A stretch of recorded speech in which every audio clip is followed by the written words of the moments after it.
And from a mindset perspective, when you approach those situations, knowing that this is your big break, knowing that this is potentially your big opportunity, from a mindset perspective, walking on the field, can you give an example of what elements that you did to help yourself get through that game, or focus to make sure that there's not a fear element and not making mistakes? Was there anything that you can remember that you really tried to focus on to get right from a mindset perspective walking onto the field?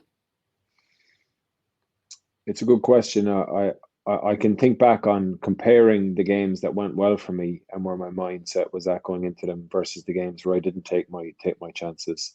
And I think when I had probably blown opportunities was probably when I went out focusing on what could go wrong and being a bit anxious.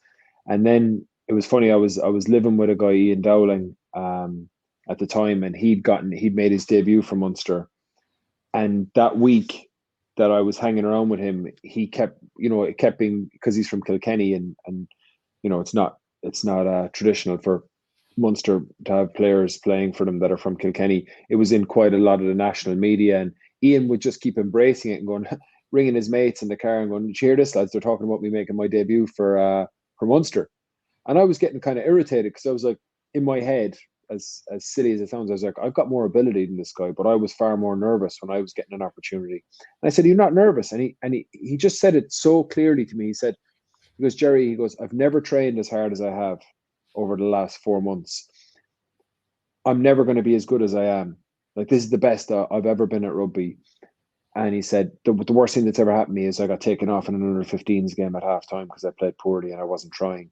He said, the chances of that happening this weekend when I make my debut were very low. And I kind of, I took it with a pinch of salt. But then that weekend, he made his debut for Munster against Scarlets in Musgrave Park, and he was man of the match. And from then, I just said, listen, I'm not going to worry about what could go wrong. I'm only going to focus on doing my job really well and just getting stuck into my opposite number. And seeing how Ian just simplified it, and it just made me focus on, listen, this is the best I can be this week.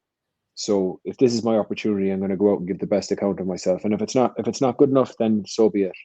And I think that freeing yourself from the fear of making errors is a big part of unlocking good performance. When you said yourself at the start that you were 8 years old and you decided, I want to be a journalist at 8, can I ask you a question? Where did that come from? Oh, God. I don't know. I guess I always liked writing, even as a kid. And funnily enough, it wasn't actually sport. I was watching the news one night, and there was a civil war going on in Africa, and they had these kind of little diagrams, literally sort of probably written on the back of an envelope and held up to a camera to indicate, how the movements and things like that were going.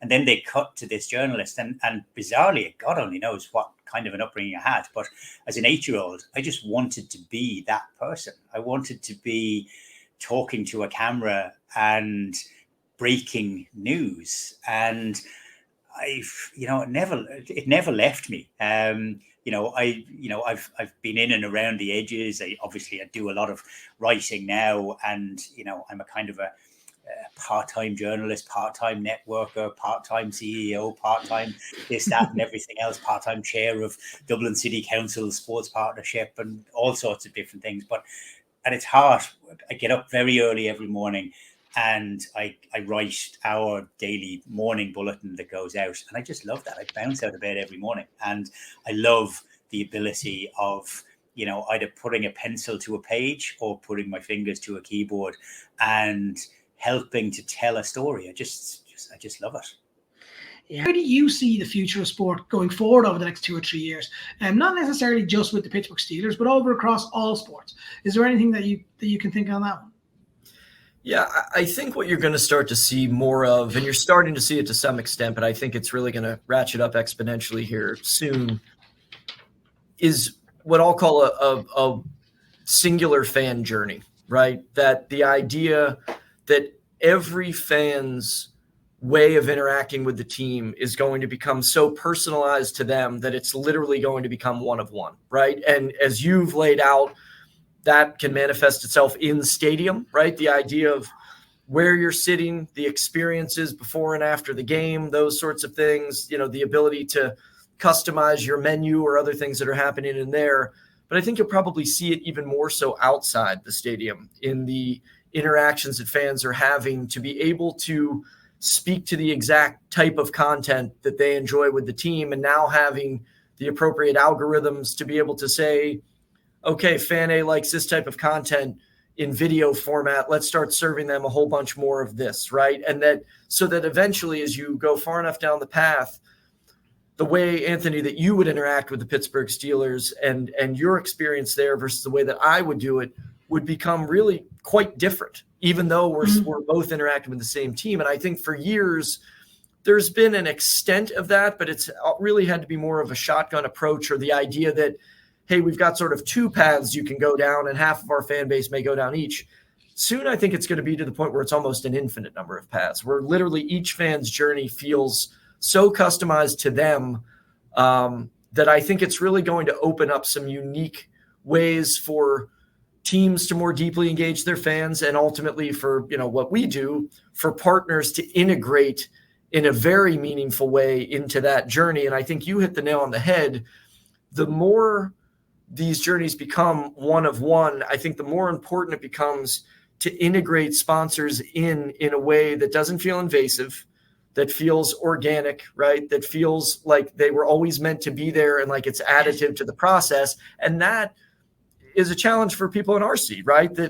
That's easier said than done. And so as that continues to evolve, how do you align your fans with the appropriate partners in a way that makes their experience greater and doesn't hinder it? I always want to ask this question to journalists, that they obviously have a team they supported when they grew up.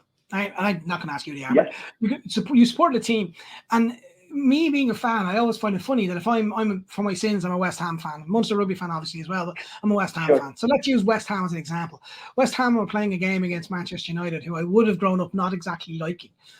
How is it difficult actually for you to be able to remove the Ryle Nugent kid, that's who I supported, and replace that with, I'm a professional, I've got a job, I've got to make sure that I almost don't come across as being that type of person? Sure. That's a really good question. And the answer to that question, Anthony, is, for me, it's a performance. It always has been. The emotion in it is, it's not contrived, it's felt, but it's very much a performance. So I park me at the door of the stadium, or at the door of the commentary box, and it's a performance. And that performance is about hitting the pitch and the tone of the occasion for the audience. So there is a fundamental difference between a Connacht Dragons match in the URC than there would be if Ireland were playing in a World Cup final. And actually, that was given to me really early by my then boss, the aforementioned Tim O'Connor, and I think it was '99. Ulster made the final of the Heineken Cup, and it was on in Lansdowne Road, and I was the pitch side interviewer. And cut a long story short, they won it. I did the interviews. I came in on the Tuesday morning, and he savaged me for my performance because I thought it was good. And he said, "What are you doing?" And I said, "What do you mean?" And he said, "Okay, tell me the biggest thing that can happen in Irish sport from a rugby perspective." And I said, "Ireland winning the World Cup." And he said, "Okay, well, what's the second biggest thing?" And I said, "Ireland winning the Six Nations. We hadn't won it in 40 years before that." And he said, "Okay, what's the third?" And we went down and said, "So where does Ulster sit winning the Heineken Cup in that realm?" And I said, "Okay, we decided maybe it was the 10th or 12th biggest thing that could happen in rugby, whatever it was." And he said, "Well, where are you going to go when there's something bigger than that? Because you had nowhere to go yesterday. There was no more gears. You were already at Ireland winning the World Cup level. Yes. And you need to pull it back from there." It was a great lesson. It was a bloody hard lesson at the time, but it was a great lesson. And I've kept that in the back of my head. So I've been at fifth year full performance 3 times in my career. That's it. And everything else has been a step, a degree, 3 degrees, 5 degrees, 7 degrees back from that. Because so Ireland winning that Six Nations in Cardiff when O'Gara dropped the goal, Munster winning the Heineken Cup because it was the first Irish province with all the teams in it. And I know Ulster people will say, "But we won it." You did, but the tiny little asterisk. I'm sorry, I hate to say it, but it is. So that was at a level, and I was at a level as well for the women winning the Grand Slam as well for the first time in history, where I felt like that was me at the performance level that was required. So So in answer to, it's a long-winded way to answer your question, but it is a performance, and the people have always asked me, how do you not curse? Like, how do you not go for it? It's just not part of the thought process, because when I'm sitting watching Ireland in the Rugby World Cup the last 2 weeks and I'm not commentating, I'm lighting the world up with blue language. Watching it on my own. But that's me with me, and it's not me commentating. It's totally different. They're two very different mindsets.